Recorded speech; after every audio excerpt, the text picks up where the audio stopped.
Hey now! What is up, everybody?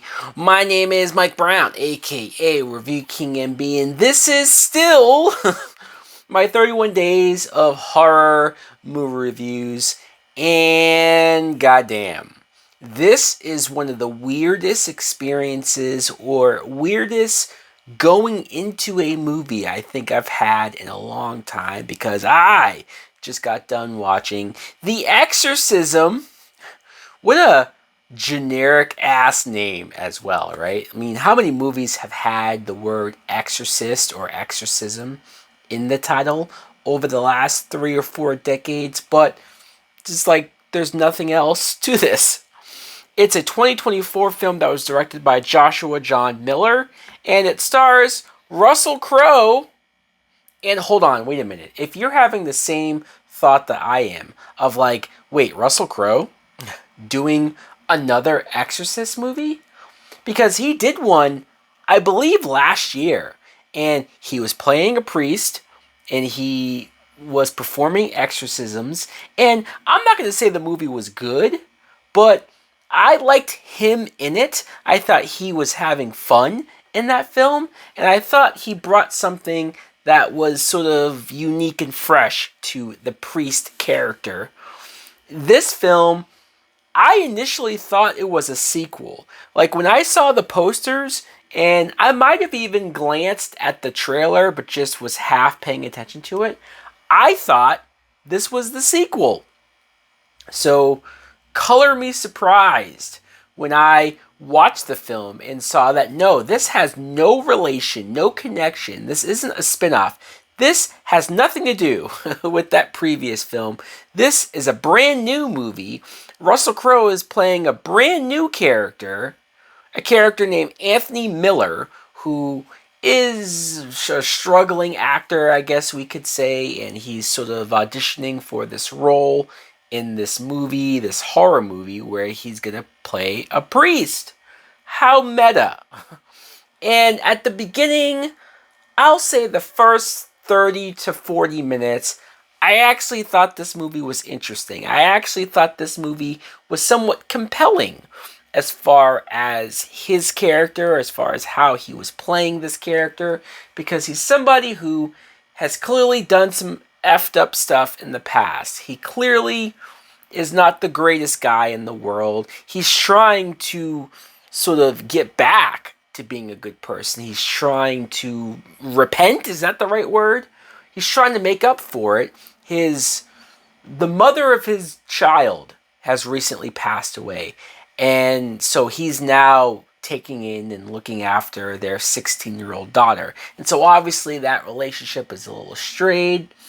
And you see that he has a history of alcohol abuse and drug abuse. But he's trying, once again, to turn his life around. He's trying to get back into acting. He's trying to do this role. And to see him audition, to see him lose confidence, to see him try to get onto this movie set, that's the best parts of this movie. But like I said, it's only like the first half hour.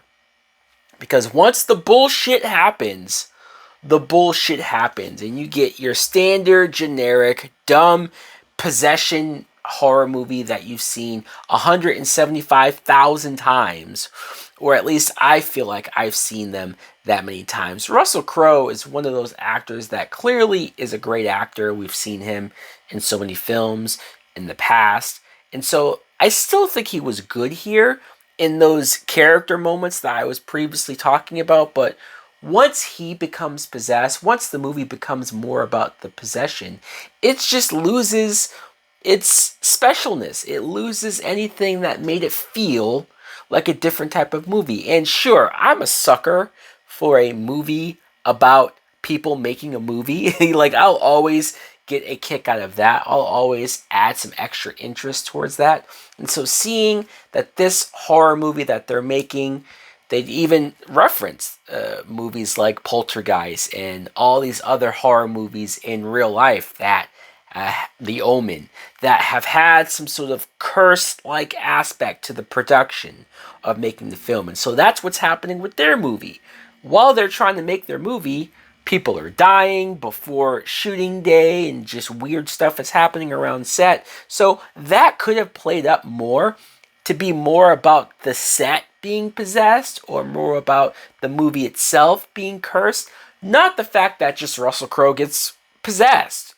Because him being possessed and acting weird and acting like an asshole to his daughter and nobody seemingly knowing that or realizing that something is really wrong with this dude or things aren't quite adding up. There is one scene, and this isn't the third act. This isn't the end of the movie where shit's supposed to ramp up, where the demon that possesses people takes fucking forever to finally do something. And then the third act, he decides to show how powerful and how wild he can get. No, this is like maybe halfway through, where he just decides to come out of Russell Crowe, like show himself on the set in front of everybody, in front of the whole entire film crew. He breaks his back and wobbles all around and just pulls on a show in front of the crew. And then they cut to the next scene and it's like, oh, he's at home recovering. Wait, what? You guys saw that he's clearly possessed. Saw that he was doing things that no human should or would be able to do, especially at his size, right? His age. And they're just like, oh, that was a weird thing that happened.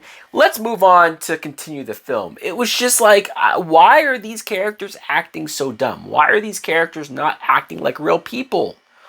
This is terrible. Like, I tried to go along with it. I tried to give it some credit for the interesting stuff that it was doing, but then it just loses all logic and just becomes a dumb, generic possession movie.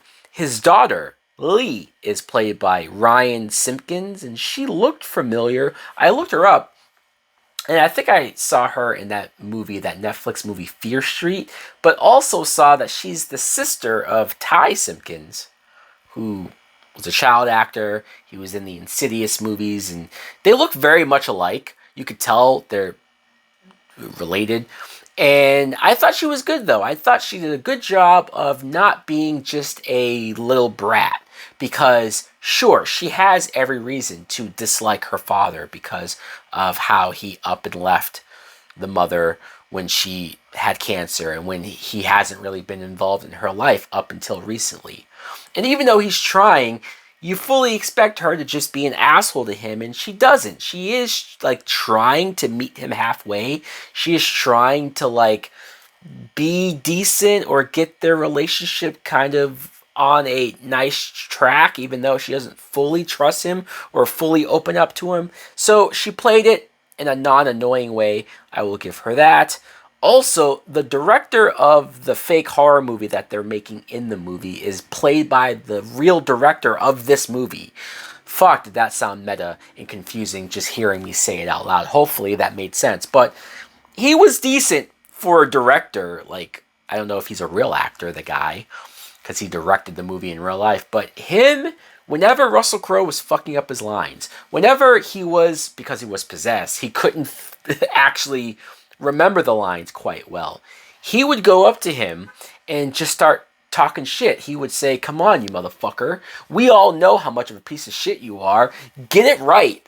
You know, and like Russell Crowe would just have this look on his face like, I want to fucking slap the taste out of your mouth. Chloe Bailey plays the girl that's in the fake movie, and I think she's the one that in their movie supposed to be possessed. She is also the love interest for the daughter. And randomly as fuck, Sam Worthington, who is probably a name that you haven't heard in like 10 years, but remember when Sam Worthington was like in a bunch of blockbusters? Like Hollywood was trying hard to make this guy a thing.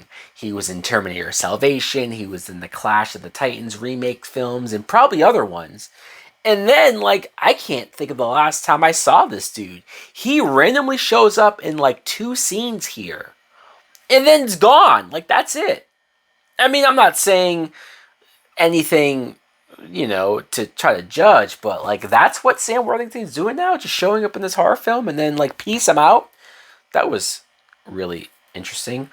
The whole end sequence and the whole, like, the way that, how they rush through this third act, it's sort of mind-boggling. It's almost like the director realized that none of this stuff, like the real life possession, none of the priest that comes in to help out, there's no real good characterization of that guy either. It's just a lot of implied stuff, a lot of stuff that they probably just want you to figure out. I don't know. I didn't really care. You could tell that they knew this was the least interesting stuff. If the movie was more about what the first half hour was, I probably would have rocked with it a little more. I probably would have been a lot more complimentary, a lot nicer to it. But as it stands, the way that it is, fuck. I'm going to give it some old bullshit. That's some old bullshit. And it almost pains me to say it because it's like, man, you guys tried. You had a decent idea. But I just don't like possession movies. It's just the same bullshit over and over again. And this is nothing different. So guys, let me know in the comments below if you too has seen The Exorcism. What did you think of it? Thanks for watching. Like, comment, subscribe. Later.